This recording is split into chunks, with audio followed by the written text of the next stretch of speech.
Muy buenos días, gracias por estar ahí, gracias por conectarte en un nuevo servicio, otra vez aquí desde el avivamiento de la calle Broadway. Un placer poder estar otra vez transmitiendo en vivo. La gente nos está mirando a través de nuestra página web, que es www.river-church.org. Y si no es a través de la página web oficial, como digo, cada fin de semana nos pueden ver a través de la página de Facebook oficial, donde reciben las notificaciones también y obviamente lo están mirando desde nuestra página. O en nuestro canal oficial de YouTube. Ahí también están mirándonos muchos que estaban en lista de espera desde temprano. Se ponen ahí, colocan la tele o el dispositivo en el que están viendo esta transmisión y se ponen a esperar para no perderse un minuto de lo que Dios nos va a dar. Hoy va a ser un día muy especial. El mensaje del día de hoy se titula Deja pensar a mi pueblo. Deja pensar a mi pueblo, no se lo pueden perder. Yo pienso justamente en relación al título que en muchas ocasiones hemos pensado de que el cerebro quedaba por ahí en el bautisterio o en la puerta de la iglesia, pero Deja pensar a mi pueblo es el título con el cual voy a transmitirte lo que creo Él ha puesto en mi corazón para el mensaje del día de la fecha. Ahora, rápido, porque tengo un montón de cosas para mostrarte, vamos al proyecto Honra, que comenzó hace varias semanas, o 2 o 3 semanas, y ya te hemos mostrado la semana pasada algunos ejemplos, mucha gente llorando, mucha gente conmovida, que nos llamaba, que nos decía, que nos escribía, no puedo parar de llorar. Es que es maravilloso honrar a esta edad dorada, a nuestros viejitos, a nuestros abuelos, eso estamos haciendo. Han llegado un montón de imágenes, de fotografías, de videos de un montón de países a los cuales les enviamos esta cuarta inyección financiera para que este proyecto pueda ser realidad. Hoy también nos vamos a conmover. Yo quiero que prestes atención mientras nos preparamos para la palabra de lo que vamos a ver ahora, porque el equipo Radicales Marcado por Cristo tiene otro video más donde nos van a mostrar cómo continúan honrando a personas de la tercera edad en el asentamiento llamado Planadas de San Francisco, cerca de Quito. Estamos hablando de Ecuador. Y en esta ocasión llegaron al hogar de César y María, que son originarios de la población de Ibarra, al norte de Ecuador. María tiene 95 años y César 70. Una diferencia de edad allí importante. Pero bueno, llegaron juntos a esta edad. 90 ella, 95 ella y 70 él. Ella pasa la mayor parte del día sentada sobre unas esponjas. César la cuida, cocina para ella los alimentos que con frecuencia le donan sus vecinos. La situación es más que precaria, lo van a ver ahora. Tiene muebles muy viejos, un refrigerador que casi no funciona. Y para aliviar la situación llegamos nosotros, junto con los chicos de Radicales, con colchones nuevos, muebles, obviamente refrigerador, cobijas, medicinas. No te voy a contar más. Quiero que te conmuevas con nosotros. Esto es el proyecto Honra. Y como digo siempre, esto es iglesia. ¿Acaso existe otra manera? Mira, conmueve. Y no solo conmueve, sino que hasta nuestros editores, nuestro director, nos comentaba cómo uno a veces da por sentado desde el agua corriente hasta la luz, los que nosotros tenemos por común, nos damos, insisto, por sentado, decimos, bueno, se supone que esto sea así. Cuando uno ve cómo estos viejitos que no se merecen estar así. Yo sé que esto viene como un efecto colateral, casi como un efecto residual, más que colateral, de los gobiernos, de las malas gestiones, de las malas dirigencias. Esto pasa en toda nuestra región. Y cuando uno ve los viejitos que no tienen ni siquiera lo básico para poder terminar sus últimos días de una manera digna, uno empieza a preguntarse qué podemos hacer.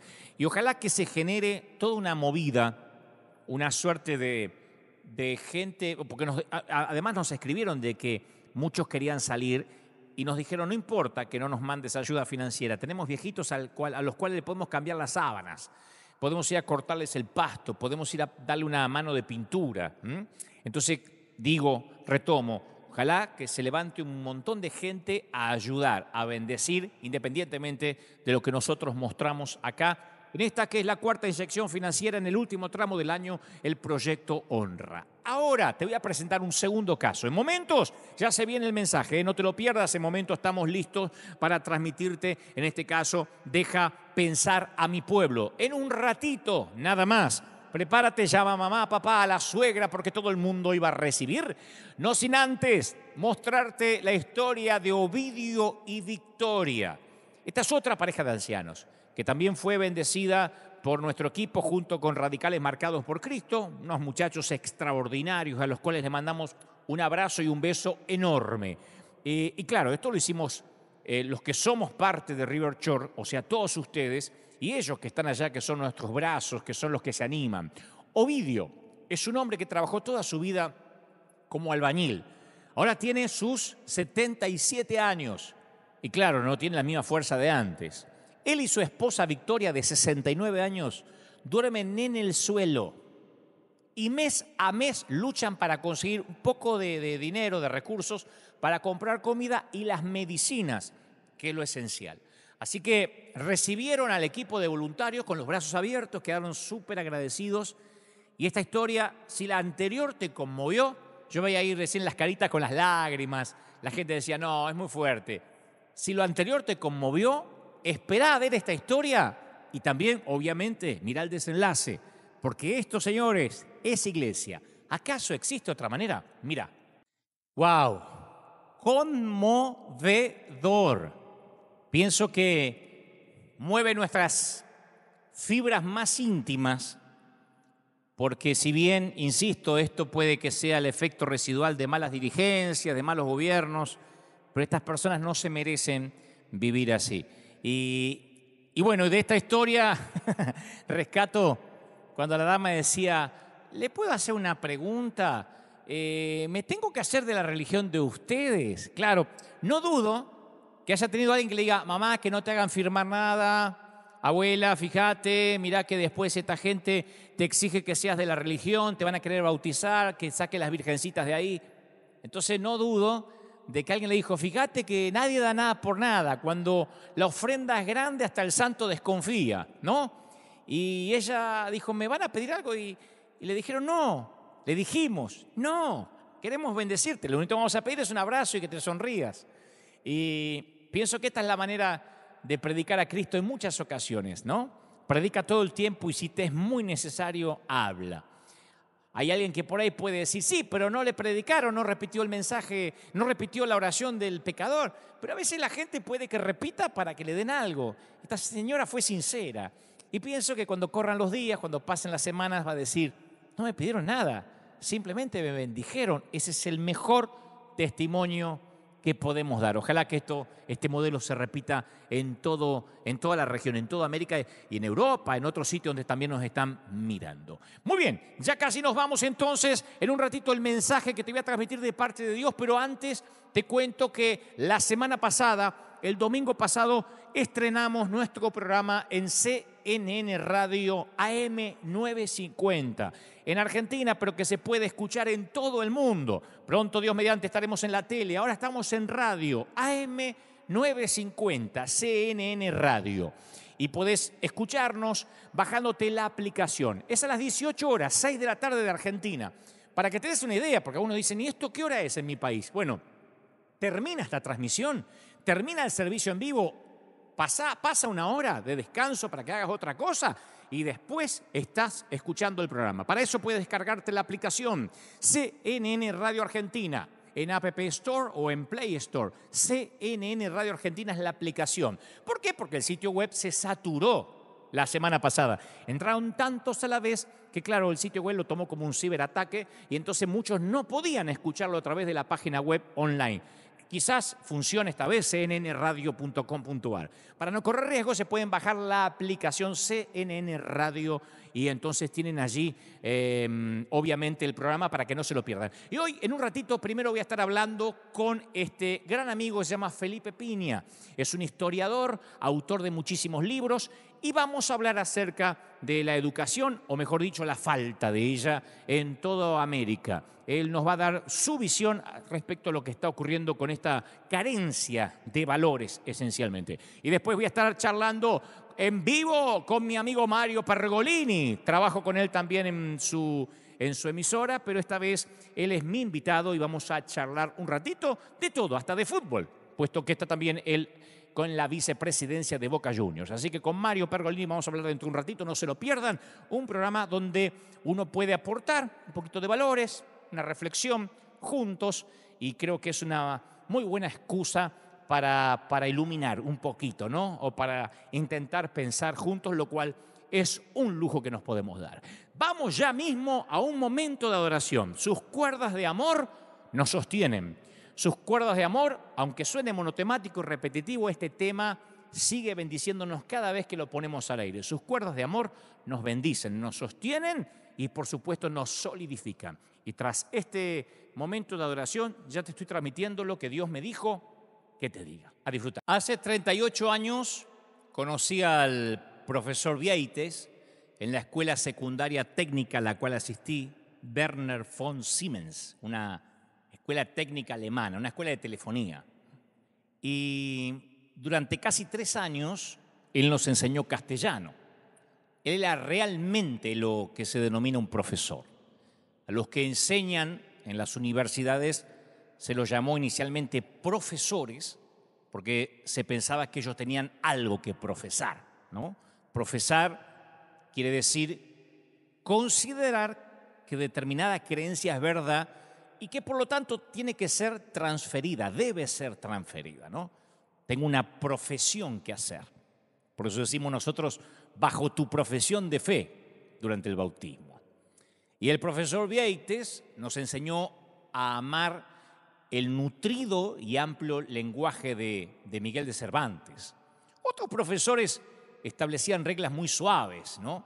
Haga la tarea cuando pueda, progrese según su propio paso.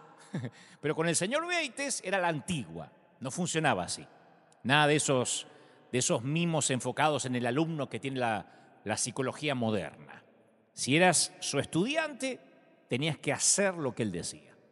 Y practicaba lo que nos decía que practicáramos durante todo el tiempo que él dijera, del modo que él quería que lo hiciéramos. Si nos decía que redactáramos un ensayo o un cuento, redactábamos un ensayo o un cuento y lo leíamos en voz alta junto al pizarrón para practicar, decía él, la buena dicción.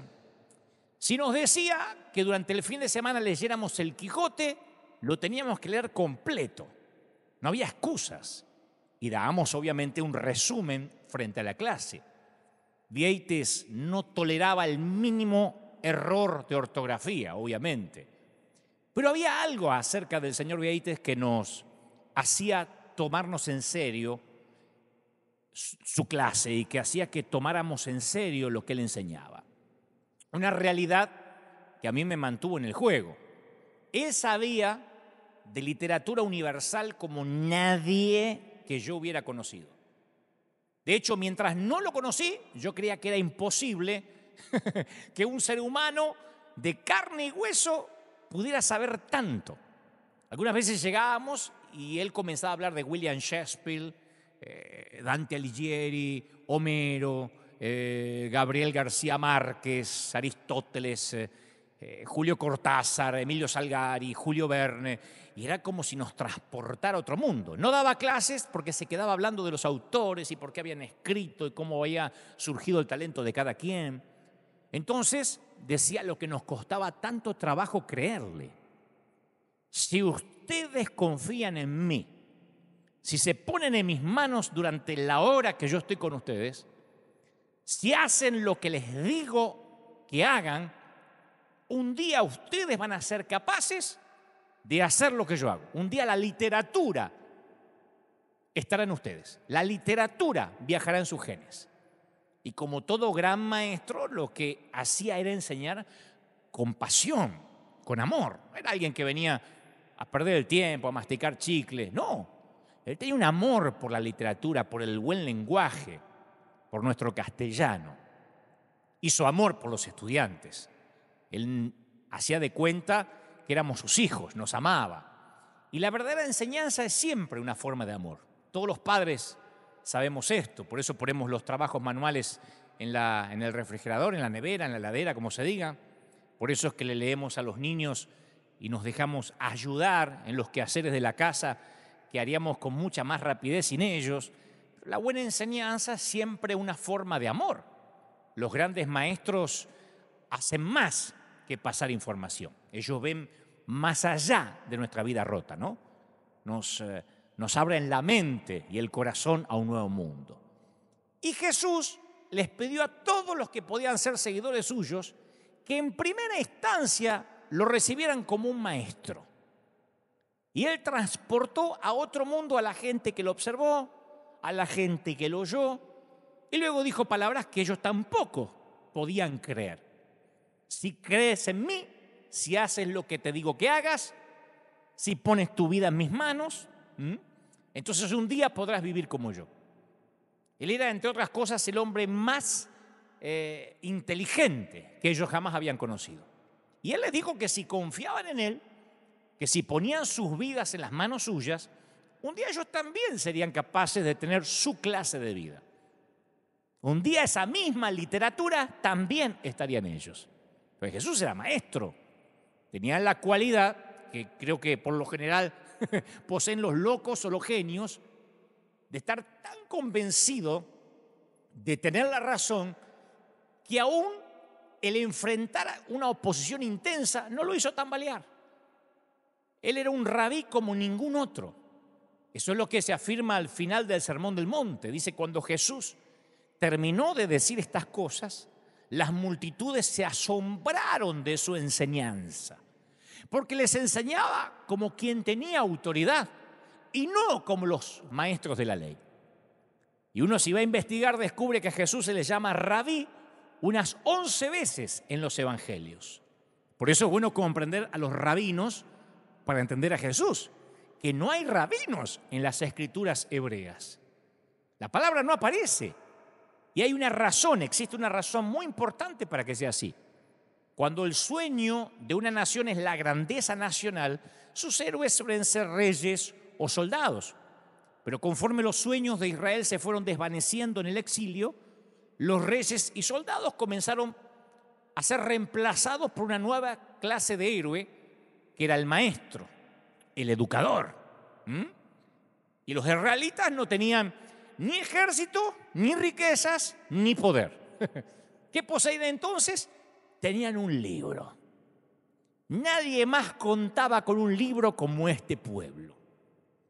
Y hablaba acerca de las grandes cuestiones ese libro de la existencia humana, proporcionaba guía para la vida, y eso los mantuvo unidos cuando perdieron todos los demás.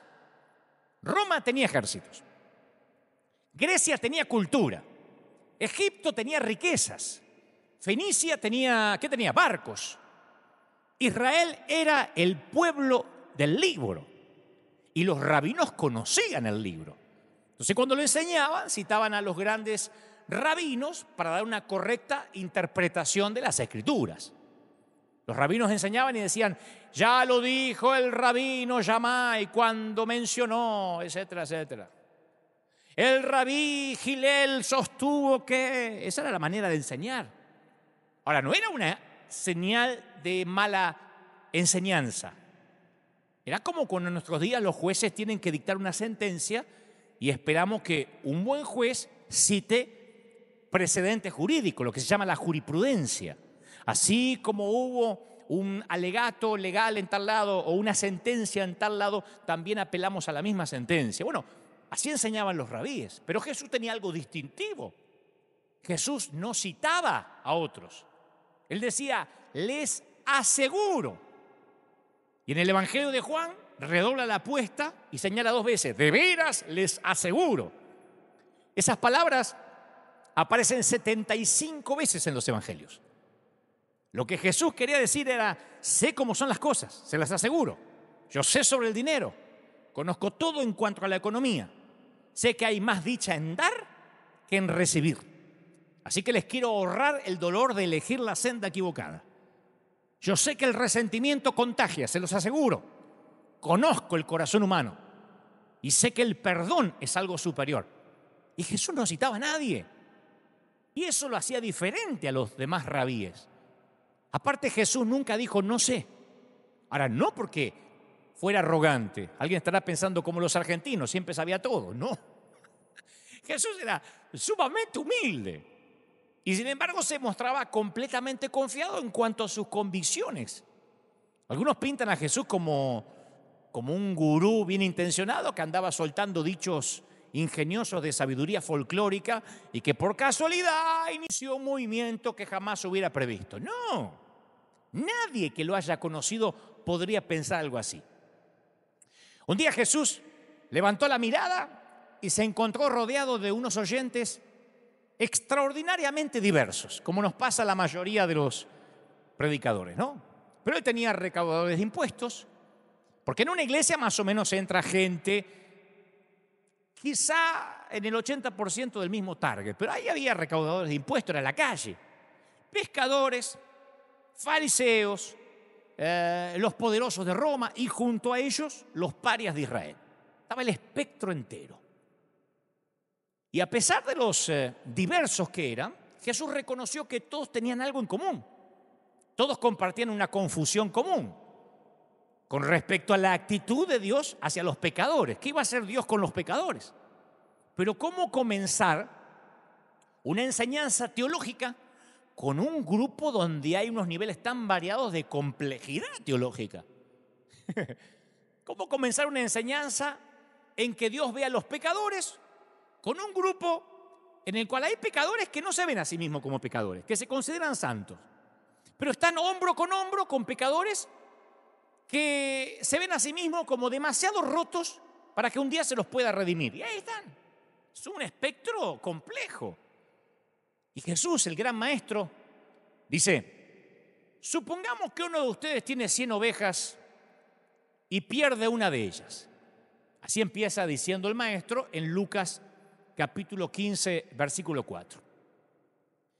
Jesús comenzó su explicación utilizando una experiencia humana común, ¿no? Que evocaba una emoción también común. Todos de pronto se unificaron: la pérdida. Porque entre sus oyentes, aunque sean fariseos, recaudadores de impuestos, gente rota, gente que se cree entera, todo el mundo había perdido algo en algún momento. Y entre ellos, todos sabían lo que haría si tuviera 100 ovejas y descubrieran que una se le había extraviado. Y el Señor dice: ¿no deja las 99 en el campo y va en busca de la oveja perdida hasta encontrarla? Claro, y en ese punto todos estarían asintiendo con la cabeza. Sí, es verdad, todos haríamos eso. Y yo me puedo imaginar que había algunos fariseos que se sentían incómodos, porque de repente descubrían que estaban de acuerdo con los recaudadores de impuestos. Brillante el maestro, porque ya los había unido en una problemática común. Todo el mundo de acuerdo. Todo el mundo siente lo mismo. Y Jesús, el maestro de los maestros, sabía que para lograr que sus oyentes tan diversos los siguieran hacia algo nuevo, él primero tenía que ir donde ellos estaban. Tenía que encontrar los intereses comunes de un grupo que tenía poco en común. Así que esto fue lo que hizo. Y esto nos enseña a nosotros, Nos enseña a los predicadores, a los que transmitimos el mensaje, a interesarnos tanto por los demás que tenemos que ir donde ellos están antes de pedirle a la gente que nos sigue hacia donde nosotros estamos convencidos que deberían estar.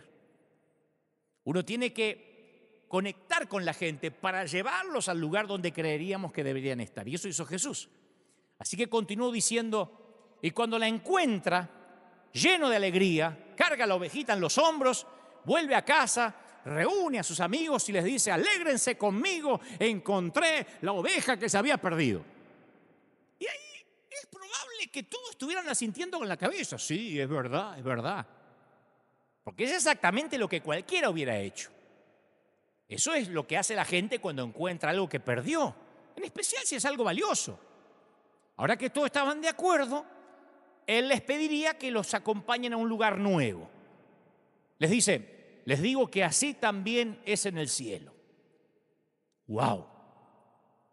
¿Habrá más alegría por un solo pecador que se arrepienta que por 99 justos que no necesitan arrepentirse? Eso sí era nuevo. Hasta la ovejita perdida y la alegría de encontrarla estaban todos de acuerdo. Acá Jesús acababa de desafiar el concepto acerca de la actitud de Dios hacia los pecadores y los justos.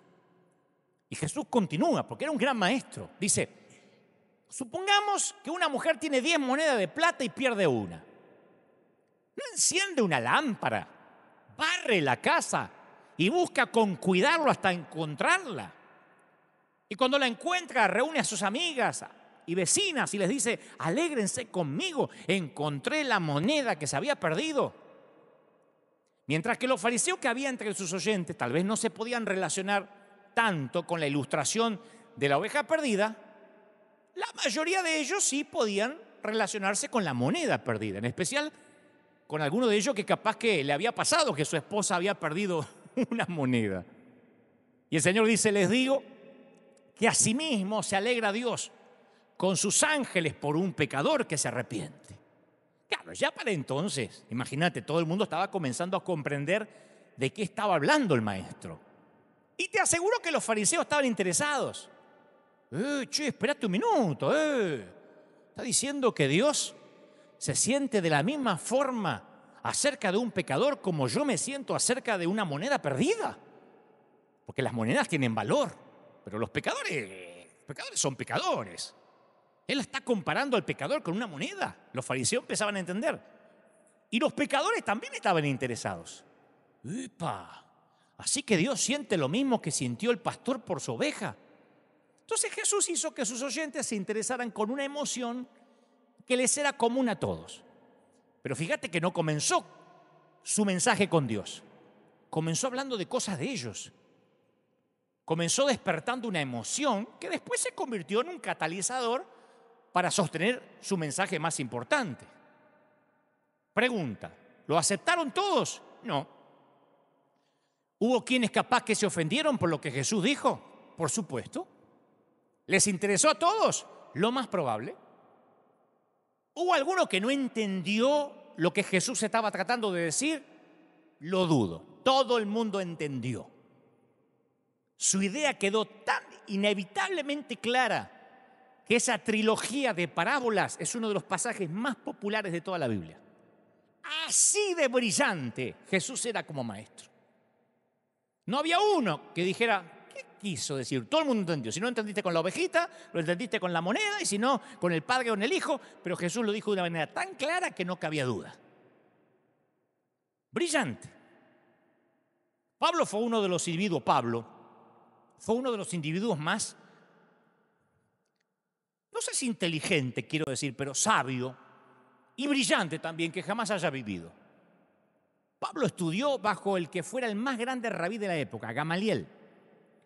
Y hay cierta gente que piensa que Jesús era un sabio pueblerino y que dicen que Pablo era el genial teólogo que inventó el cristianismo. No, el propio Pablo declaró que Jesús era el Cristo en quien están escondidos todos los tesoros de la sabiduría y del conocimiento.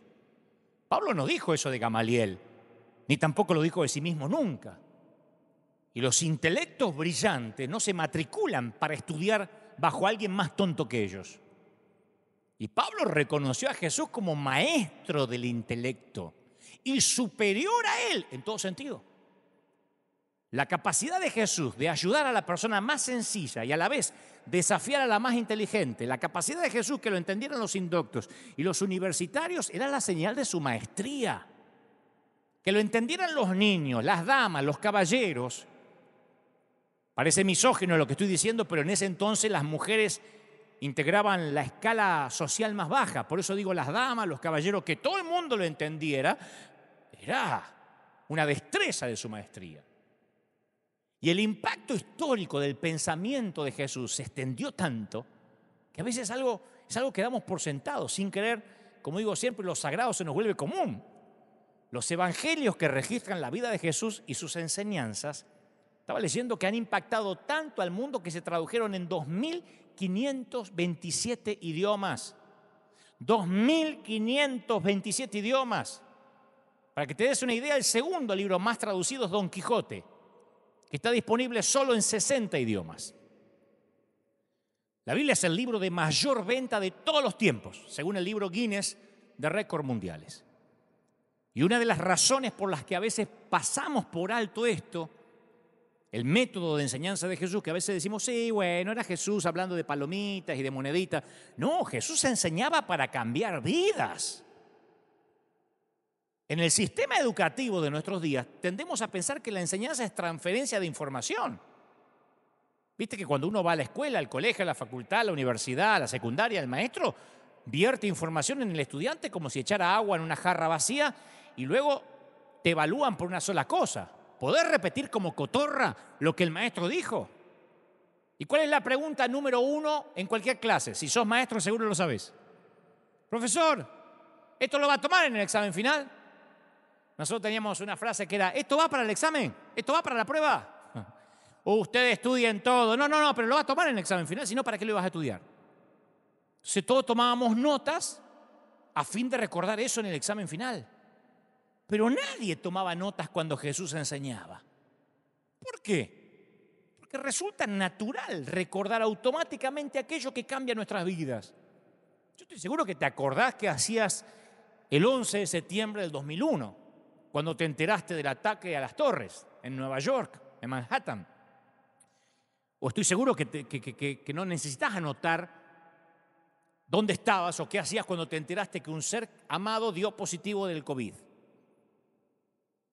Hace unos años, saliendo del aeropuerto de Tel Aviv, yo lo he contado en otros mensajes, en Israel, yo salía de Tel Aviv y un rayo impactó contra el avión en que yo volaba, justo cuando estaba despegando. Fue unos segundos, pero yo tuve una experiencia religiosa, como dijo el profeta Enrique Iglesias. Tuve una breve charla con Jesús ahí mismo. Y yo recuerdo sin ningún esfuerzo ese momento. No necesité registrarlo en ningún lado, ¿no? Porque cuando uno tiene un impacto en la vida, se le graba a fuego, no necesita tomar notas para el examen final. El texto primario de Israel, que se repetía 2 veces cada día, se llamaba la Shema. Y se decía, escucha Israel, el Señor nuestro Dios es el único Señor. Ama al Señor tu Dios con todo tu corazón, con toda tu alma y todas tus fuerzas. Esa era la Torá. Corazón, alma y fuerza. Sabiduría. Está la sabiduría. Ama esto con corazón, alma y fuerza. Átala a tus brazos, átala a tu cabeza, ponla en la puerta. Ustedes recuerdan. Píntala en la entrada, repítela como lo primero en la mañana y lo último en la noche antes de irte a acostar. Habla de ella con tus hijos. Que te falte cualquier cosa en la vida, pero no esto. Ama a Dios con todo lo que eres. ¿Y qué eres? Corazón, alma y fuerza. Llega Jesús y alguien le dice, Señor, ¿cuál es el más grande mandamiento? Y el gran maestro, que tenía la habilidad de simplificar verdades espirituales de una manera irrefutable. Viste que nosotros tendemos a hacer lo opuesto. A nosotros nos gusta complicar el cristianismo, agregarle cosas a la cruz. Jesús simplificaba. Así que Jesús citó a la Shema, que todo israelita devoto conocía. El Señor dijo, ama al Señor tu Dios, y dijeron, sí, ya lo sabemos. Pero se nos escapa el detalle que Jesús hizo una enmienda al enunciado, un agregado, que lo percibimos en la versión de Mateo. Él dijo, ama al Señor tu Dios con todo tu corazón, con todo tu ser y con toda tu mente. Él le añadió la palabra mente. Es lógico que un maestro iba a hacer eso. Él elevó el amor de Dios de la tercera a la cuarta potencia, le hizo cuatridimensional. El amar a Dios con la mente empieza cuando uno siente curiosidad por Dios. Oliver Holt supo decir, cuando una idea ensancha una mente, esa mente nunca regresa al tamaño original, a la forma original. Dios nos creó, yo mantengo siempre la opinión de que Dios nos creó con la capacidad de seguir aprendiendo hasta que muramos.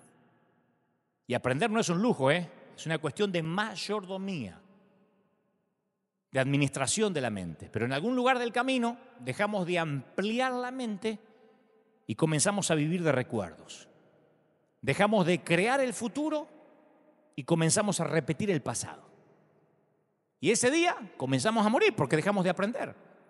Cuando uno deja de aprender, deja de amar. ¿Cómo está diciendo? ¿Y por qué? Si dejo de aprender, dejo de amar a Dios. Porque el que ama siempre quiere saber más acerca de quién ama, ¿o no? Uno quiere saber todo de quién ama. Cuando aprendes más, ves más. Cuando los astrónomos observan el cielo, aprecian mejor las constelaciones, los planetas. Uno ve solo estrellas, ellos saben todo porque aprendieron y lo aprecian más. El experto en genética hace un mapa del genoma humano y aprecia cada célula microscópica del ADN. El oceanógrafo explora la gran barrera de coral y aprecia cada color, cada especie. El físico que trata de atrapar los quarks aprecia los detalles de cada molécula. ¿Por qué? Porque sabe. Cuando un músico escucha una sinfonía, aprecia los acordes, las melodías, los instrumentos. El que no es músico no lo aprecia. Un sommelier cata un vino, que no es lo mismo que un borracho, un sommelier. Aprecia la textura. Dice, vino mendocino, Malbec. El origen, el sabor. Mientras más sepas, más aprecias. Todos te entregan sus secretos si los amas lo suficiente. Si no, no. Jesús le dijo a la mujer samaritana junto al pozo, ustedes los samaritanos saben muy poco de aquel al quien adoran. Claro, porque cuando uno adora con ignorancia, la adoración está vacía. Cuando uno no aprende quién es Dios, adora, cuerdas de amor me sostienen. Ni sabe a quién está adorando. Y Dios no quiere solo que lo adoremos, quiere que sepamos por qué lo adoramos.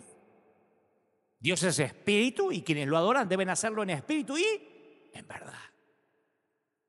Y nosotros tendemos a pensar que lo espiritual y lo intelectual son mutuamente excluyentes. Si sos espiritual no puedes ser intelectual y si sos intelectual seguro que no sos espiritual. Y la mente y la fe no son enemigas, no hay dicotomía. ¿Por qué? Porque un gran amor siempre nace de un gran conocimiento. Sino que es deslumbramiento, enamoramiento, pero no es amor. Tu potencial espiritual deriva de tu grado de conocimiento acerca del Creador, ¿o no? Y la mayor parte de los creyentes por años creímos que existe un conflicto entre la ciencia y la fe.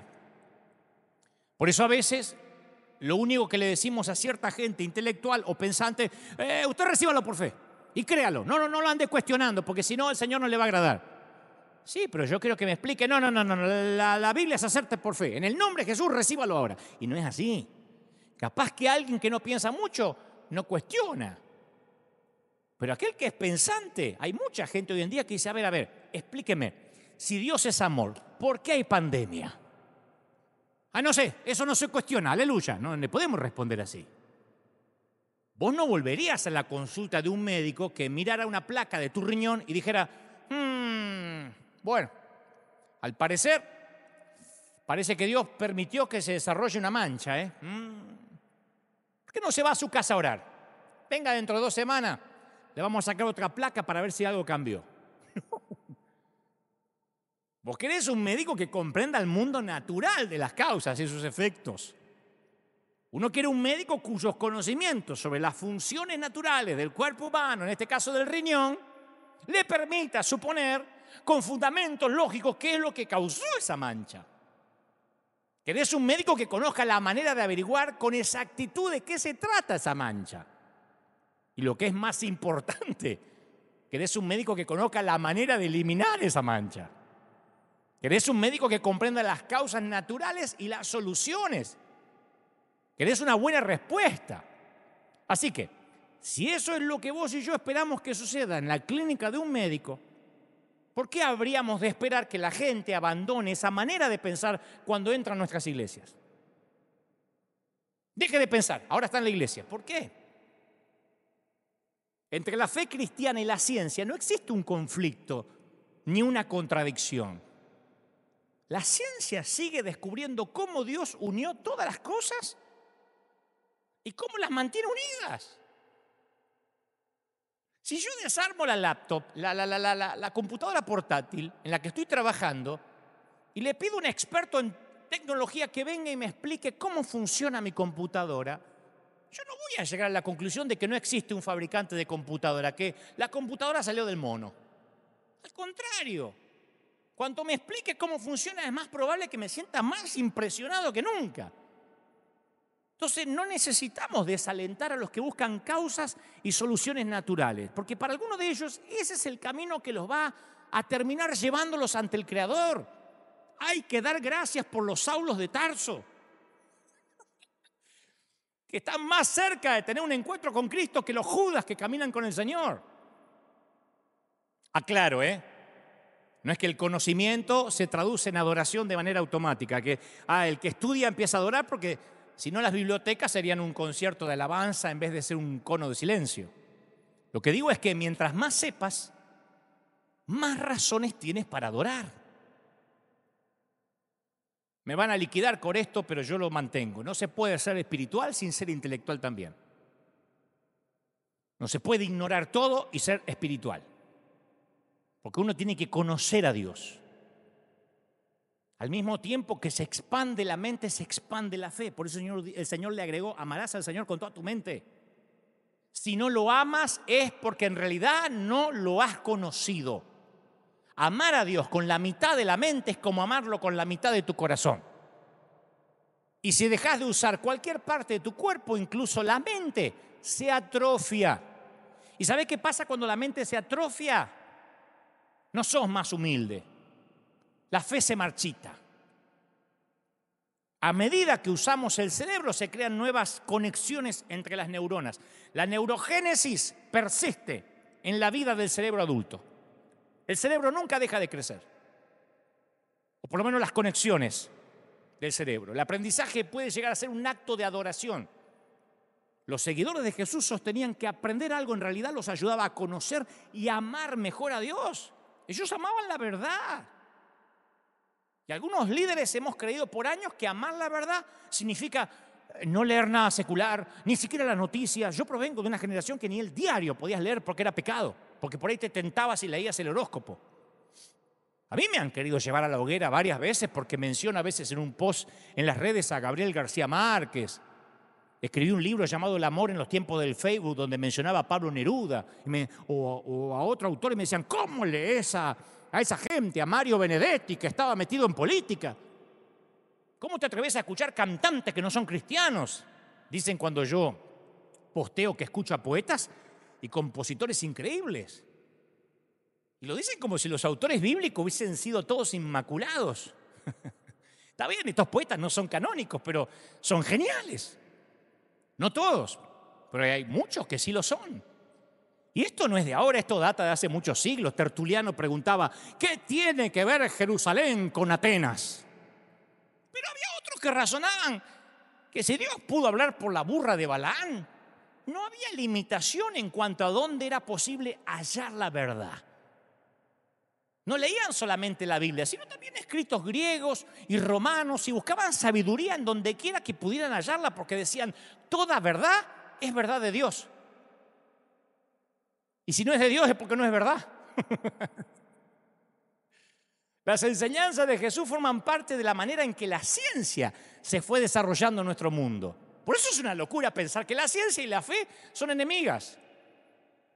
Lo que trato de decir es que yo creo en un Dios de milagros. Pero creo en el milagro que dice, me levanté de la cama y el cáncer había desaparecido. Y también creo en el milagro en que Dios usa a los médicos para que la metástasis desaparezca. Dios puede hacerlo de la manera que quiera, porque la ciencia es permitida e inventada a través de Él. Yo crecí en una tradición evangélica por la cual estoy agradecido, pero que la vida intelectual no se apreciaba mucho, no había que pensar mucho si quería ser cristiano. Entonces, cualquier autor o enseñanza fuera de la Biblia era necesariamente humanismo satánico. Vos decías, ¿sabés qué dijo? No sé, podía ser desde Simón Bolívar a Jorge Luis Borges, eso es humanismo satánico. Capaz que estaban basados en la propia Biblia, muchos de esos dichos, o eran principios muy buenos. Yo nunca me voy a olvidar que un predicador que nos visitó, yo era chico, mencionó como al pasar a Sigmund Freud en su mensaje. No se puso a predicar de Freud, dijo, la mente humana es tan compleja que a veces ni el mismo Freud pudo dislucidarla, algo así mencionó, ¿no? Y lo mencionó como al pasar, apenas terminó, lo llamó el concilio de ancianos y dijo, ¿por qué menciona gente pagana y mundana tras el púlpito, no le alcanza con la Biblia. Yo estaba ahí porque estaba tocando la música, la batería, entonces escuché el diálogo. El hombre se defendió y dijo, no, yo hice una mención a quien fue una de las mentes dominantes del siglo XX, un brillante neurólogo, ganó el galardón Goethe por su influencia sobre la lengua alemana, fue uno de los forjadores de la mente moderna. Y usted me dice que yo no lo puedo mencionar, lo tengo que descartar, cuando ni siquiera leyó ni puede mencionar un solo título de los libros que escribió. Y luego le dice a uno de los ancianos que lo estaba encarando, le dice una frase que me marcó, dice, yo no soy menos ungido por estar más capacitado intelectualmente, ¿eh? Si usted cree que unción es ignorancia, se equivocó de predicador. Yo no soy menos ungido por tener más capacidad intelectual. A mí me marcó eso.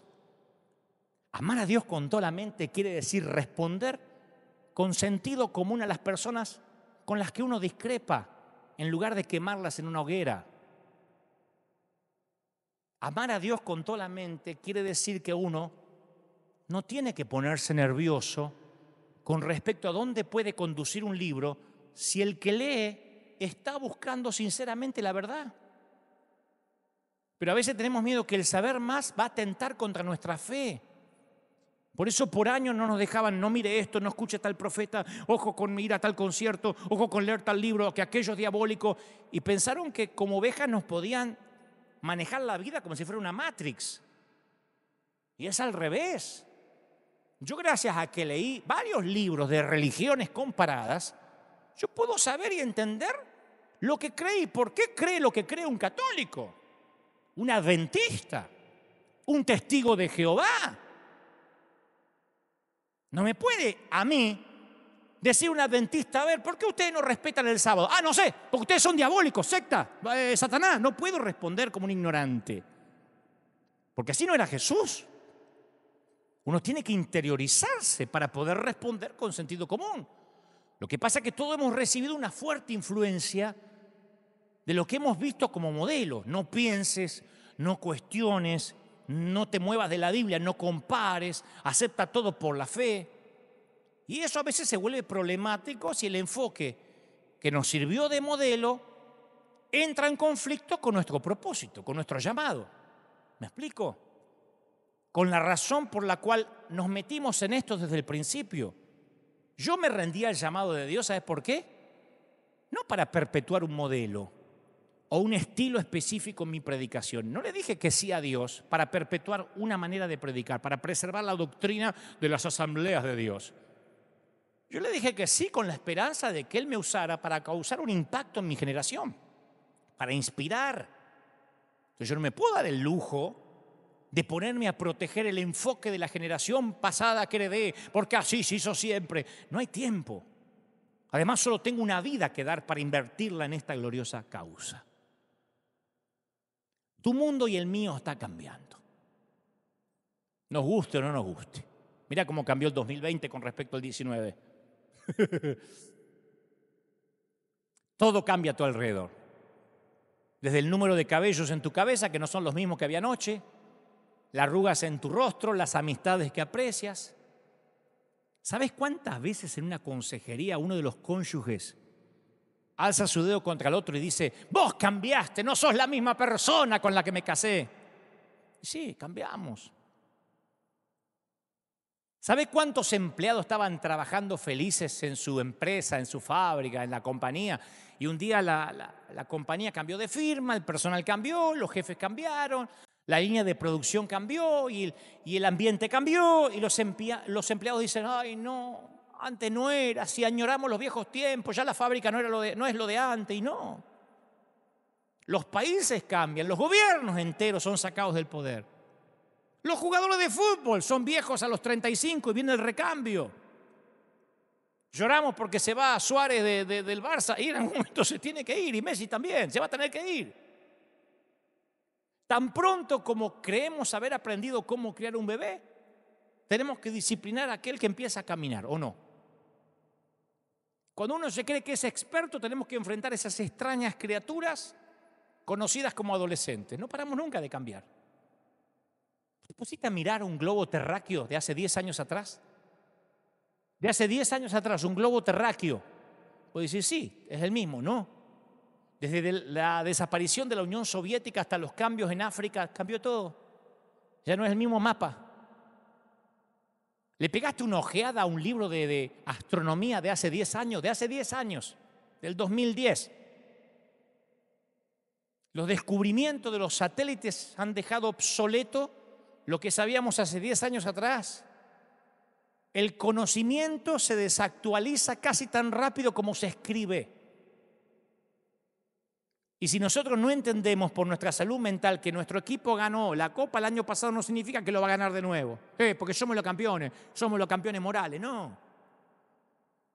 Peor todavía, porque uno de los cónyuges le prometió su amor a su cónyuge, a su esposo o esposa, no garantiza que la promesa se va a conservar dentro de 10 años. ¿Por qué? Porque no se puede legalizar o jurar un sentimiento. Nuestro propio cuerpo cambia. Nuestra capa de piel externa se renueva a sí misma cada 7 días. Cada célula de nuestro cuerpo se renueva cada 7 años. Y a medida que cambia nuestra edad o que aumenta nuestra edad, nuestro cerebro opera más con la parte de la memoria que con la parte visionaria. Y eso, ¿sabes qué hace? Puede anclarnos al pasado y hacernos perder interés por lo que Dios tiene por delante. Y señores, en algún punto de nuestras vidas tendremos que poner sobre un altar todo lo que conocemos con la promesa de un futuro que no conocemos todavía.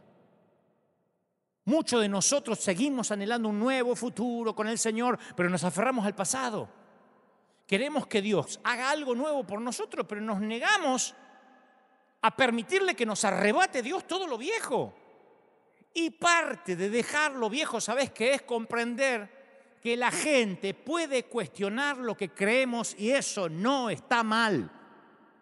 No podemos vivir atacando al que cuestiona lo que uno cree. Hay que explicarle. Cuando uno intenta pensar como lo hace un escéptico, se nos hace más fácil predicar el Evangelio. El otro día meditaba en palabras que nosotros usamos como normales. Yo recuerdo que una vez le dije a alguien, dice, ¿por qué vas a la iglesia? Yo no entiendo tu locura de la iglesia. Le dije, bueno, porque mi sueño es que Dios me use. Me dice, uy, qué feo que te usen. Digo, no, pero Dios me usa. Y dice, Dios es amor y te usa. Porque no hay peor cosa que usar a la gente. Claro, para nosotros que Dios te use tiene un significado y para el inconverso que te usen tiene otro significado. La gente lo tiene que digerir, asimilar, en lugar de atragantarse. La Biblia nosotros la aceptamos por fe, pero hay gente que la lee por primera vez y no la puede dar por sentado. Los que crecimos en una iglesia, ¿nosotros damos por sentado o no? Las historias que leímos y escuchamos miles de veces. Una cabeza de hacha que flota, animales salvajes que aparecen en pareja y se suben solos a un arca, la sombra de un discípulo que pasa por un extraño y este queda curado de la enfermedad, un mar que se abre por el medio y la gente, la nación lo atraviesa como por tierra seca, pan que cae del cielo, burras que hablan. Para nosotros es un día más en la iglesia. Hemos escuchado esas historias tantas veces que se nos hace normal. Pero hay gente que está pensando, ¿qué? ¿Para ser cristiano tengo que creer que todo eso pasó de verdad? No estoy diciendo que no sea verdad. Lo que trato de decir es que nos olvidamos de hacer una pausa para pensar en lo extrañas que les deben resultar algunas de esas cosas que están en la Biblia a las personas que no han crecido en una iglesia. Entonces, cuando llegues a esos versículos y esas narraciones tan poco usuales, reconocerlos como son, poco usuales, difíciles de creer. Y si a un inconverso, a un escéptico le decís, te entiendo que estés dudando, ¿sabes lo que te va a dar? Credibilidad. ¿Y sabes lo que les va a dar a ellos? Espacio para razonar. Eso les dice que eres un ser racional, como lo son ellos, que no dejaste tu cerebro flotando en el bautisterio y que tampoco esperás que ellos lo hagan. Lo otro que esto les comunica es que leer la Biblia con un cierto espíritu crítico es algo permisible. ¿Dudás? Bueno, vamos a dudar juntos, a ver a dónde nos lleva. Si sabes que el Espíritu Santo le va a dar convicción, está bien que la lean antes de que la crean. Nosotros queremos que la crean antes de que la lean. porque así está en la Biblia. Pero está bien que la lean primero antes que la crean. A los que crecimos en una iglesia nos es fácil creer en cosas que sucedieron y que están ahí, las creemos. Pero si sos nuevo en el estudio de la Biblia, yo comprendo que tengas preguntas e incluso dudas. A algunos de los propios seguidores de Jesús les costaba trabajo creer algunas cosas. Tomás era uno de los seguidores de Jesús que no creía que Jesús había resucitado de los muertos y había caminado con él 3 años. Y Jacobo, Santiago, quien era medio hermano del propio Jesús, tampoco creyó durante un tiempo. Así que estás bien acompañado si dudas. No te sientas presionado. Yo le hablo a esa gente que dice, hay cosas que no me cierran. Bueno, somos las únicas criaturas de Dios que necesitamos entender. No somos perros que le aullamos a la luna. Somos seres humanos. Y está bien que vas a la iglesia y decís, ¿y dónde está el niño que perdí? ¿Por qué Dios llenaría una cuna para después permitir que se vacíe? Está bien que te preguntes, ¿qué hubiera pasado si yo hubiera elegido otro camino? Al de ese matrimonio, al de la carrera, al de la fe. A veces las respuestas evitan que las atrapemos. Sufrimos una especie de vértigo espiritual que llamamos duda. A veces se nos cae toda la estructura sobre la cual edificamos una vida, se nos derrumba. Decimos en el nombre del Señor, yo aprendí del apóstol o del pastor que no me voy a enfermar y te enfermas. Acá el COVID no va a tocar porque de los dinteles de la puerta está la sangre de Cristo y el COVID entra a tu casa. Entonces toda creencia que tenés de pronto es amenazada. No te saben dar respuesta. Ahí te dicen algo habrás hecho, no tendrás un pecado oculto. La cosa es que uno dice, ¿por qué, Señor? Y esas mismas palabras, ¿por qué, Señor?, están ubicadas como telón de fondo en todas nuestras vidas. Y no podemos ignorarlas por siempre. Inevitablemente, señores, dudamos. La duda no es lo opuesto a la fe, es la oportunidad de tener fe. El enemigo de la fe no es la duda, es el descreimiento. El descreimiento se niega a pensar, pero la duda es un aspecto necesario del viaje de la vida. Leemos la Biblia y encontramos gente que dudó en todas las curvas del camino. En los más grandes hombres, David dudó. Job, Salomón, con toda su sabiduría, Jeremías. Mirá a Juan el Bautista. Juan el Bautista estaba bajo el arresto del rey Herodes y envió a sus hombres a preguntarle a Jesús, ¿eres tú el que va a venir o hay que esperar a otro? Era el primo. ¿Sabes lo que dijo Jesús de Juan? Juan es el más grande hombre de entre los nacidos de mujer. Y había pasado poquito tiempo de que Juan bautizara a Jesús, Pero lejos de las multitudes, dentro de la oscuridad de una celda, uno duda, como te pasa ahora. Y Juan no pudo evitar hacerse una pregunta, ¿eres el verdadero o capaz que me confundí? Y si eso le sucedió al más grande hombre nacido de mujer, como dijo Jesús, ¿vos creés que vas a estar exento de dudar y me van a juzgar en la iglesia porque dudo? No se puede dudar, acéptelo por fe. ¿Por qué? Yo fui criado en un hogar con padres cristianos y tuve que abordar mi propio lote de dudas. Las dudas son algo garantizado en los hogares cristianos. Tenés hijos que nacieron en la escuela dominical, van a pasar una adolescencia larga de dudas, más que si fueran hijos de padres inconversos. Porque los hijos de padres inconversos no tienen la necesidad de dudar. ¿Pero cómo? Si yo los cubría con la sangre, con el embebito. Me dijo el pastor que si le imponía las manos no se iban a perder. No se van a perder, pero van a dudar. ¿Por qué? Porque las cosas básicas de la fe ya están tan incorporadas que las dan por sentado. Y necesitan examinarlas antes de hacerlas propias. Si no, van a aceptar una fe de segunda mano, de forma prefabricada, la fe de sus padres, de tus padres. Si vivís por la fe de tus padres, está fregado. No es una fe viviente, no respira, es una reliquia. Necesitamos tener nuestra propia fe. ¿Te pensás que yo estaría parado acá por la fe de mi papá o de mi mamá que fue sanada de cáncer? Yo tuve que tener mis dudas, mis rebeldías, mis propio encuentro con el Señor hasta que no caí de bruces ante la presencia del Señor como Saulo de Tarso. Yo tuve que tener un encuentro porque hasta que no caí yo no sabía quién era Dios. De a oídas lo había oído. Por eso digo que la mayoría de nosotros necesita volver a instalar la palabra duda como algo amistoso, no como un enemigo. Vos podés traer tu bebito acá al altar, ay, cúbramelo con la sangre de Cristo. Y no es que, si no es lo mismo que cuando en la iglesia católica le tiran un poco de agua y se está bautizado, ya no se pierde más. No, uno va a tener que pasar por sus dudas. Hay otra palabra que necesitamos examinar, descreimiento. Eso no es duda. La duda se pregunta, el descreimiento se niega a escuchar las respuestas. La duda trata con los kilómetros difíciles de un buen viaje. El descreimiento es una calle sin salida, una negación a continuar el viaje. Juan capítulo 20 nos lleva delante de la presencia de este notable dudoso que te mencioné recién, de Tomás. Viste que uno dice, este parece Tomás. Después de Judas, el otro nombre con el cual nos insultamos los evangélicos es, sos un Tomás. Porque claro, es el clásico obstinado, él no acepta rumores, no antes sin hacer un par de preguntas. Yo pienso que hoy Tomás hubiese sido abogado o mínimo médico, universitario, un tipo que quiere entender. Nuestras iglesias ya no está viniendo solo la gente que no le importa entender nada. No, yo lo que quiero es que Dios me bendiga, la sanidad de mi cuerpo, perdone mis pecados, aleluya. No viene toda esa gente, está viniendo gente que piensa. De todos los estratos sociales, empresarios, médicos, ingenieros, artistas.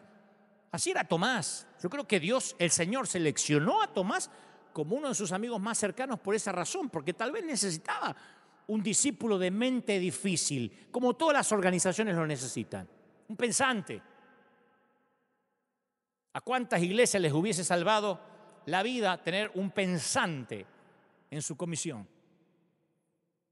Y hay una referencia a Tomás que lo pinta de cuerpo entero. Una tarde en el aposento alto, Jesús dice, ustedes saben dónde voy y saben lo que debe suceder. Ninguno entendió nada. Pero viste que están siempre los solfas, los obsecuentes que dicen, amén, gloria al Señor, aleluya, amén. Tomás no entiende. Dice, Señor, no tenemos idea de dónde vas. ¿Cómo vamos a saber algo así? Ese Tomás. Claro, a mí no me hablé con sutileza. Viste que hay gente que me está mirando ahora que es así. A mí no me gustan las indirectas, yo soy igual. A mí me gusta, no soy grosero. Algunos piensan, ¿cómo contesta así en las redes? Yo no soy grosero, pero a mí me gusta el lenguaje directo, las palabras claras. Ayer alguien me decía en las redes, escúcheme, ¿me mandarían los papeles para irme a vivir a Estados Unidos? ¿Y me daría trabajo? ¿Qué tengo que responder? Ponete en mi lugar. Ya me gusta responder directo. Sí, vamos a estar orando. Capaz que te doy trabajo y te mando las visas. ¿Sabés qué le respondí? No, nosotros no hacemos eso. Empezó toda una cosa abajo, pero qué grosero esa manera de responder un hombre de Dios a alguien que está ilusionado en que le dé los papeles y le dé trabajo. Yo no soy una fábrica. Yo no doy trabajo. Entonces dije, no hacemos eso. Pero ¿cómo vas a responder? Debe haber formas más sutiles, no sea grosero. Bueno, yo tal vez sea como Tomás. Tomás es pragmático. Tomás no le gusta llenar de palabrerías para quedar bien con todo el mundo. Tomás, de hecho, iba a todos lados con los otros 12. Podemos tener fe, podemos ver milagros y aún así tener preguntas. Jesús había aparecido en medio de sus amigos y Tomás no estaba. Ese fue el punto significativo. Que yo pienso que Tomás, como pensador independiente que era, se había aislado cuando Jesús resucitó, ¿no? Y la duda, ¿a dónde florece? En la oscuridad, ¿viste? Como esos hongos que crecen en los lugares húmedos. La duda florece en la soledad fría del espíritu humano. Porque en la soledad las preguntas parecen más siniestras, lúgubres. Cuando vos ves la cuna vacía y te quedás solo, cuando se hace cebar en el ataúd y terminó el funeral y volvés a casa y ves la silla vacía, ahí la duda crece. Ya no tenés el que te consuela, el que llora. ¿Dónde estaba Juan el Bautista cuando comenzó a cuestionar el contenido de sus propias predicaciones? En una celda donde crecen los hongos. Tomás, ¿sabes qué dijo Juan 20:25? Si yo no veo en sus manos la señal de los clavos, yo creo que por eso Jesús se aseguró de tener un cuerpo redimido, pero con marcas, porque las necesitaba Tomás. Si yo no meto el dedo en el lugar de los clavos y metiere mi mano en su costado, no voy a creer. Yo creo que Tomás decidió, sabiendo Jesús lo que Tomás iba a pensar, Tomás decidió cómo tenía que ser el cuerpo glorificado de Jesús hasta el día de hoy. porque no se entiende que un cuerpo glorificado conserve las heridas, pero la necesitaba Tomás. Tomás respondió con el credo de los escépticos. Voy a creer cuando lo sienta, sepan perdonar. Hay gente acá que me está mirando que es así. Yo tengo que hacer mi propia evaluación. A mí no me sirve. Empodérate y repite conmigo. Dile que está a tu lado, dile que está a tu lado. Ahora volteate a dos más. Ahora repite conmigo. Hay gente que le encanta. Ay, sí, me voy a empoderar, me voy a empoderar, me voy a empoderar. Rí conmigo. Aleluya, aleluya. Hay gente que le encanta. Y hay gente que dice, no. A mí eso no me cabe. Hay gente que dice, yo quiero razonar, y no es falta de fe. Pero nosotros estamos dispuestos a condenar a Tomás porque insistió en validar las noticias. Él no llamó imposible a lo que los discípulos dijeron. Nunca descartó el milagro. Quería examinar la evidencia personalmente. ¿Está mal? Otra escena, 8 días después. Dice que estaban todos los discípulos adentro y con ellos Tomás. Ahora sí estaba Tomás. Llega Jesús, estando las puertas cerradas, se puso en medio, o sea que atravesó la puerta o la pared. Juan 20, 26, y dice, pasa a vosotros, ¿sabes el miedo? Ahora es significativo que a pesar de las reservas que tenía Tomás, estaba entre ellos esta segunda vez. Viste que nosotros solemos echar al que tiene duda. Si usted duda, mejor que ni venga a la iglesia. Ahí estaba Tomás, con todas sus dudas. Esa es la diferencia entre la duda y el descreimiento. La duda dice, me quedo e investigo y averiguo. El descreimiento dice, me mando a mudar, crean lo que quieran, yo me voy a casa. La duda se queda para hacer preguntas y por eso recibe las respuestas. ¿Cuál de los discípulos tuvo el testimonio más genuino? ¿Quién más puso su mano donde se había hundido la lanza? Pensá. Para mí fue un privilegiado, Tomás. ¿Quién más puso su dedo tembloroso entre las muñecas de Jesús? ¿Quién más llevaría por el resto de su vida la memoria táctil del cuerpo resucitado? A él no se la contaron, pero por ahí estaba medio tomadito. Ustedes viste que el Malbec te hace ver a Jesús, después de 3 Malbec ya ve a Satanás. No, él lo tocó. Le dijo a Tomás, poné aquí tu dedo y mira mis manos. Y acercás tu mano y metela en mi costado. Metela. No seas incrédulo cabezón, sino creyente. Porque los demás por ahí decían, Pedro, pues, a lo mejor la mente me hizo una mala pasada. Las ganas de ver a Jesús me hicieron que lo vea.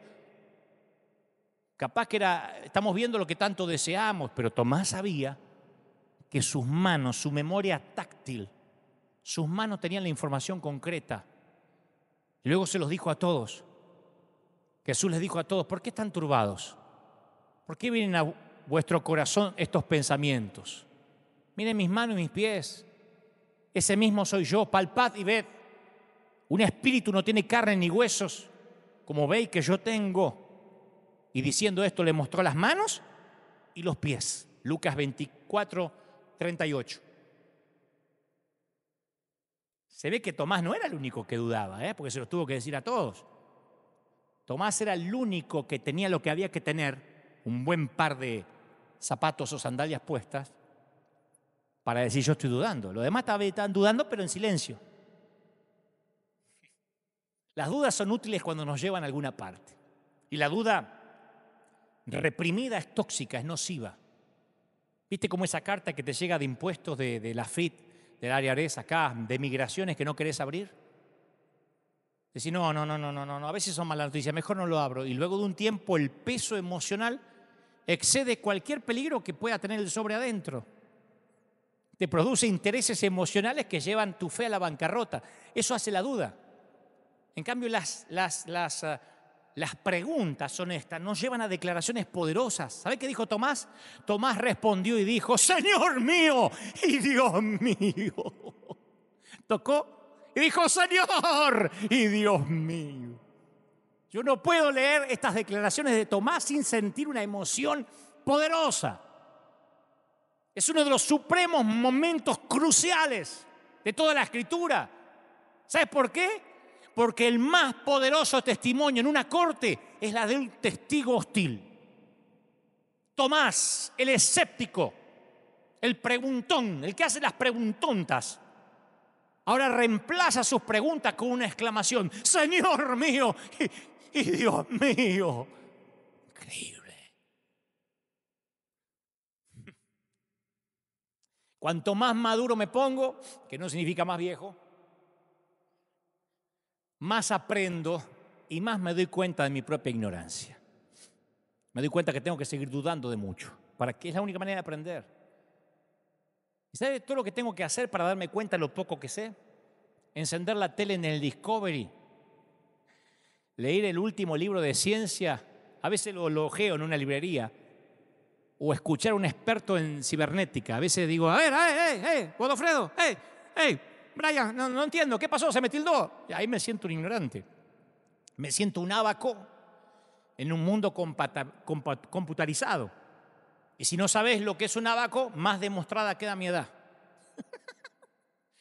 Entonces, yo suelo orar y decirle: Señor, vos conocés mi capacidad limitada, mi disco duro que me diste. Yo nací antes de los 70, así que mi disco duro es limitadito. ¿Viste? Es como esos disques que venían antes.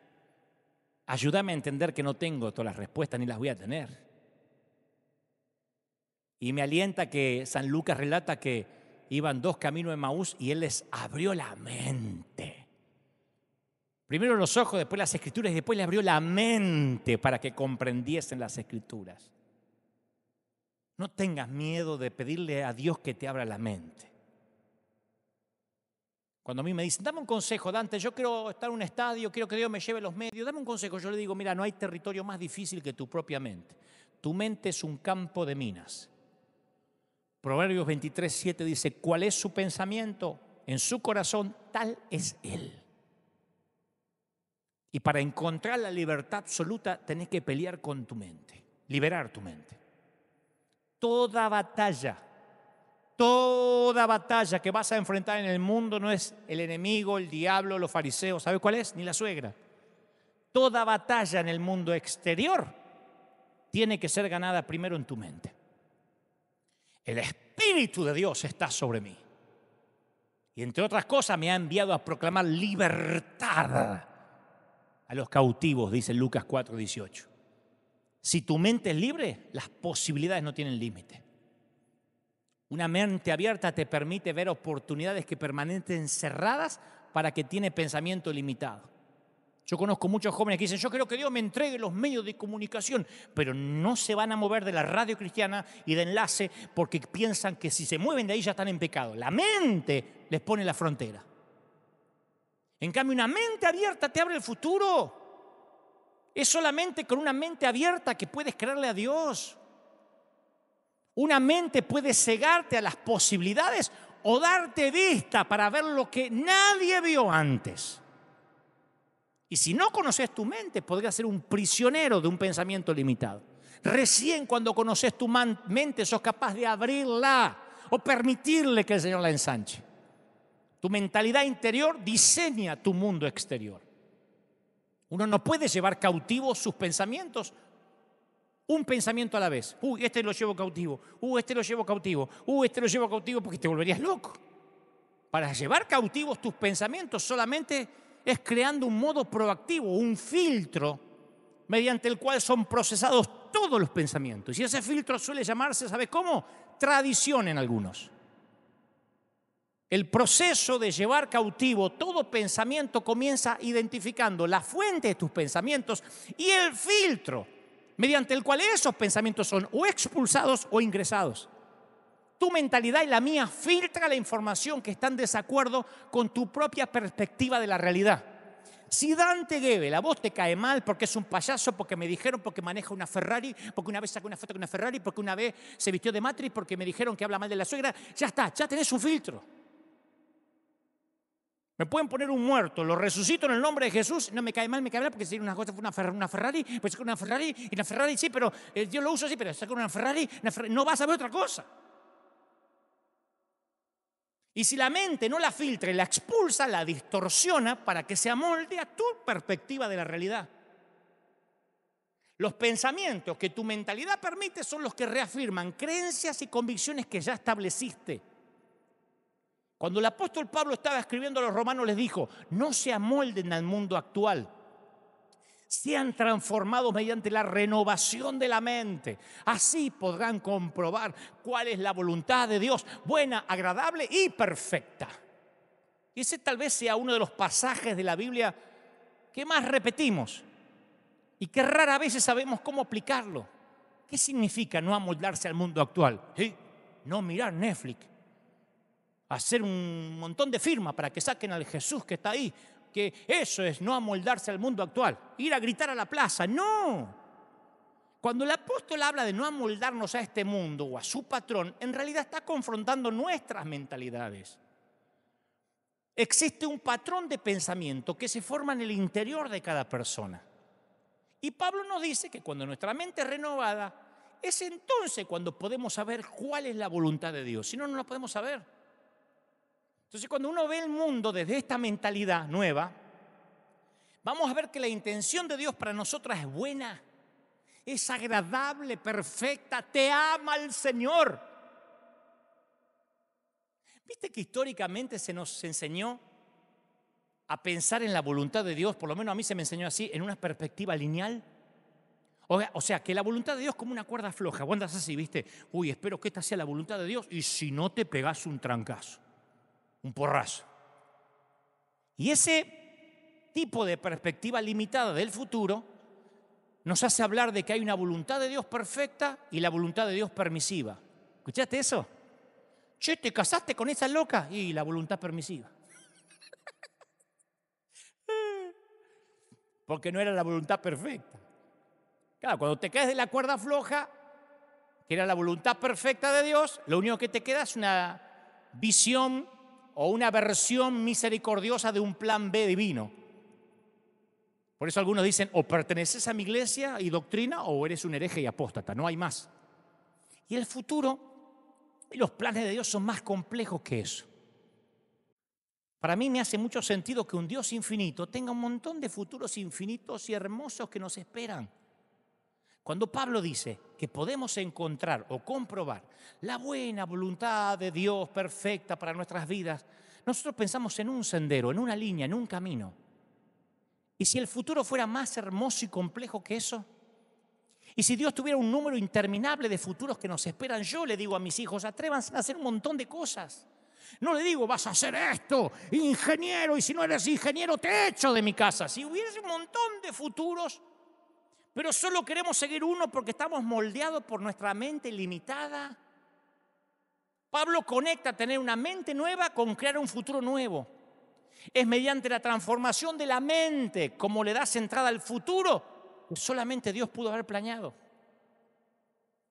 ¿Qué es lo único mejor que imaginarnos una vida mejor? Crearla. ¿Qué es lo único mejor que imaginar un mundo mejor? Crearlo. Tu mentalidad es el filtro por la cual ves tu mundo. Porque muchas veces actuamos como si hubiera dos opciones en nuestra vida, la buena y la destructiva. Por eso algunos dicen, ay, Señor Jesús, ayúdame a casarme con la que preparaste para mí, porque si me llego a equivocar, como que hay la buena y la destructiva. La que Dios escogió por nosotros, pasando por alto el libre albedrío, y la que escogemos por nosotros. Y el futuro es mucho más que eso. Yo creo que el futuro es más parecido al huerto, donde comenzó la historia de la humanidad. Viste que tenemos tendencia a enfocarnos en dos árboles, pero el huerto estaba lleno de árboles. Uno de los primeros, antes que me apedrees, escucha, uno de los primeros mandamientos de la Biblia fue que Adán y Eva comieran deliberadamente de todos, excepto de uno. Podían comer el fruto de cualquier árbol. No sabemos cuál era el fruto que no y cuáles eran los frutos que sí. Pero supongamos, coman banana, mandarina, sandía, kiwi, tomate, coman todo, menos la pera. Y la mayoría de nosotros actuamos como si solo había una opción buena, un solo árbol bueno y un número interminable de árboles malos. Como que Dios dijo, solo la pera coman. Si comen la manzana, la fruta, el figo, se van al infierno. No, fue al revés. No es así como comenzó la historia del mundo y no es así como la historia continúa. Dios dijo, coman de todos, menos de este.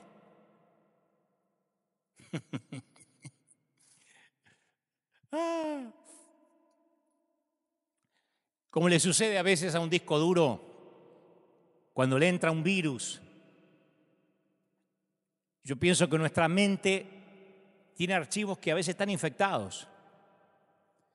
Y si no desinstalamos esas tradiciones, van a socavar todo lo que hagamos. Alguien me dijo el otro día si yo tenía algo contra la tradición, contra la iglesia de mi infancia. No.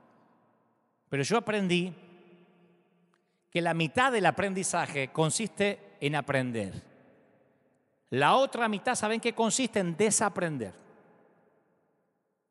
Y por desdicha, desaprender es el doble de difícil que aprender. Los analfabetos del siglo XXI no son aquellos que no pueden leer y escribir, sino aquellos que no pueden desaprender y reaprender. Que somos duros. Una vez que aprendemos algo, no queremos desaprenderlo. Acá siempre se hizo así. Una vez que creemos algo, no queremos descreerlo. Porque la estructura mental que nos hace enseñables nos da el mismo potencial para volvernos no enseñables. Si vos pensás que ya lo sabes todo, no te queda nada por aprender. La arrogancia hace rígido el cerebro y la humildad hace que nuestra mente permanezca abierta.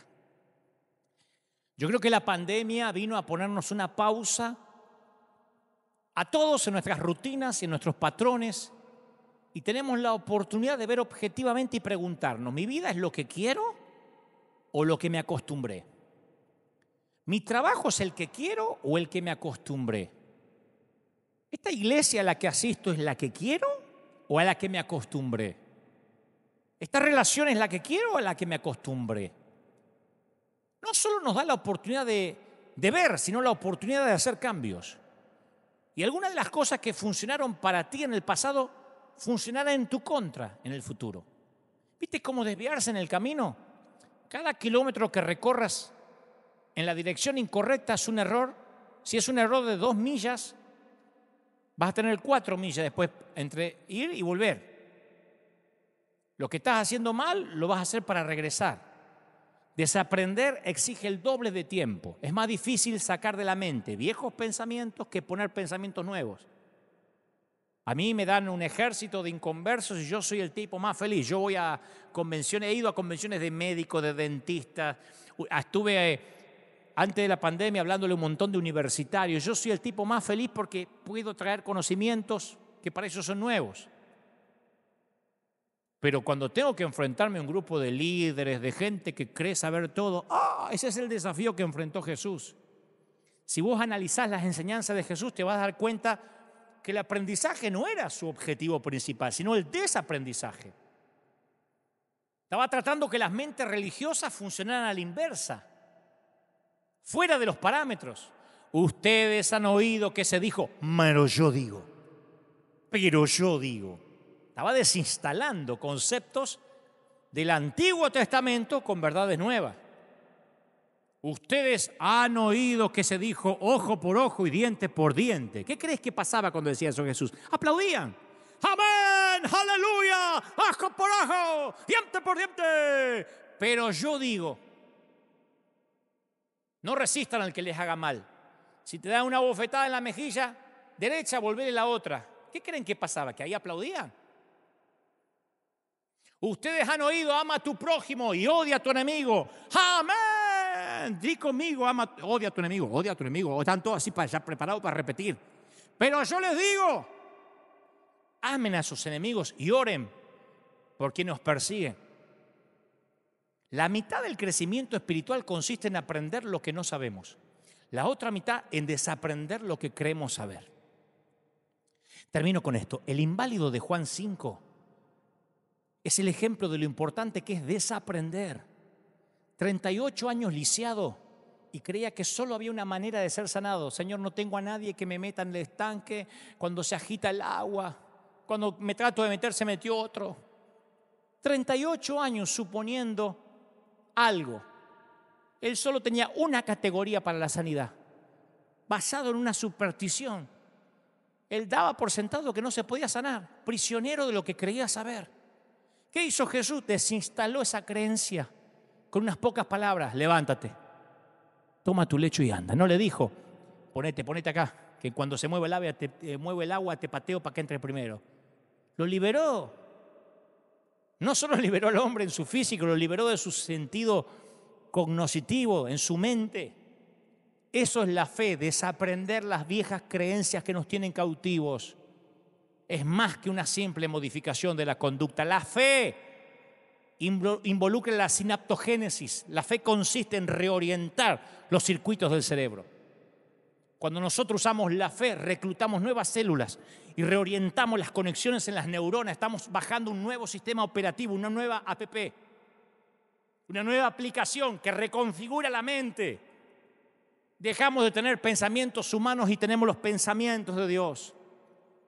Filipenses 2:5 dice, la actitud tuya debe ser como la de Cristo. Y cuando usamos la fe, nuestro cerebro se reorganiza en sintonía con el Espíritu Santo y desarrolla en nosotros la mente de Cristo. De otro modo, tu mente se va a encoger al tamaño de tu lógica. Viste que hay como una animosidad contra pensar en nuestras iglesias. Tenemos que cambiar. Desconfiamos de la creatividad, de los cambios, y el cambio siempre amenaza la tradición. Yo digo siempre que es más fácil encontrar algo incorrecto en lo nuevo que admitir que hay algo incorrecto en la vieja forma de hacer las cosas. Y no me digan, yo soy fiel a la senda antigua, porque la fidelidad, mi viejo, no consiste en mantener el fuerte en pie, en defender la doctrina. La fidelidad es la valentía para encarar el evangelio. La fidelidad es jugar a la ofensiva en el reino. Y si seguimos tratando de resolver los desafíos nuevos con ideas viejas, vamos a terminar frustrados como tantos. No hagas las cosas como se hicieron siempre. No escuches a los que fracasaron. Necesitamos seguidores de Cristo que amen a Dios con toda su mente, que moldeen las culturas de las aulas, los noticieros, las salas de programación. No necesitamos gente que diga, hoy te metiste en un canal mundano, socialista. Necesitamos mentes santas que se metan, que permeen la sociedad, que compongan canciones, que hagan películas, que redacten normas, que planten compañías. Necesitamos más innovadores y menos comentaristas, menos críticos en las redes y más creadores, menos imitadores y más soñadores, llevando cautivo todo pensamiento para que se someta a Cristo. ¿Será que nuestra falta de ideas es una falta de amor? Mientras más ames a Dios, Él te entregará sus secretos. Por lo pronto, el mensaje de Dios a los líderes y a los que miran hoy es: deja pensar a mi pueblo. Oro por los que están por primera vez, por los que dudan, por las mentes difíciles. Oro por los que nunca encajan, por los rotos. Oro por los que dicen, ¿sabes, Señor? Necesito que me hables. Oro por los que se pelean palmo a palmo todos los días preguntándose cosas. Oro por los que no tienen respuestas. Oro por los que sienten que Dios les ha fallado. Oro por los que no entienden por qué el COVID se llevó al ser que más amaban. Oro por los que creían que tenían inmunidad contra toda enfermedad y de repente la enfermedad llegó a tu hogar y no sabes por qué. Oro por los que, como Tomás dice, yo quiero palpar la presencia de Dios, no quiero más vivir de espiritualidad prestada. Dios no tiene nietos.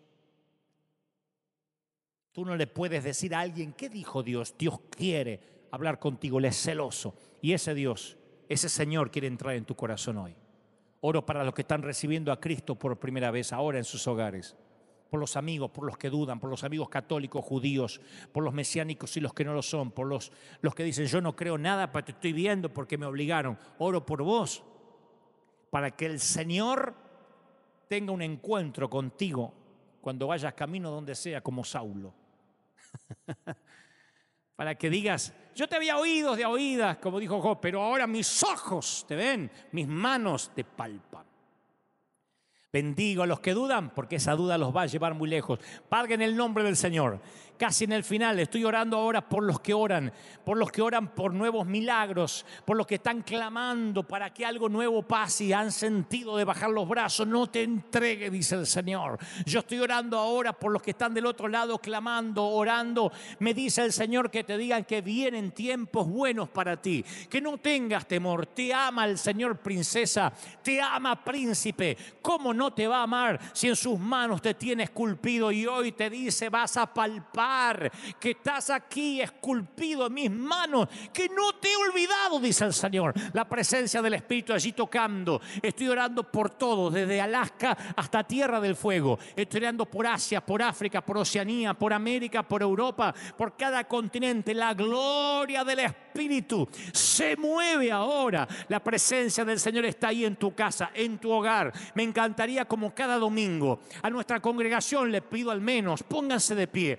Vamos, mis queridos pastores, a los líderes, a los que trabajan, a los voluntarios, a la gente del coro, a los sugieres, donde estés ahora, en tu casa, con tus seres queridos o solo, sola, ponte de pie. Vamos, como comandante en jefe de este escuadrón de búsqueda en combate contra las filas invasoras, estoy orando, estoy clamando para que una nueva unción de fuerza, de nueva energía, de ganas de seguir venga sobre ti.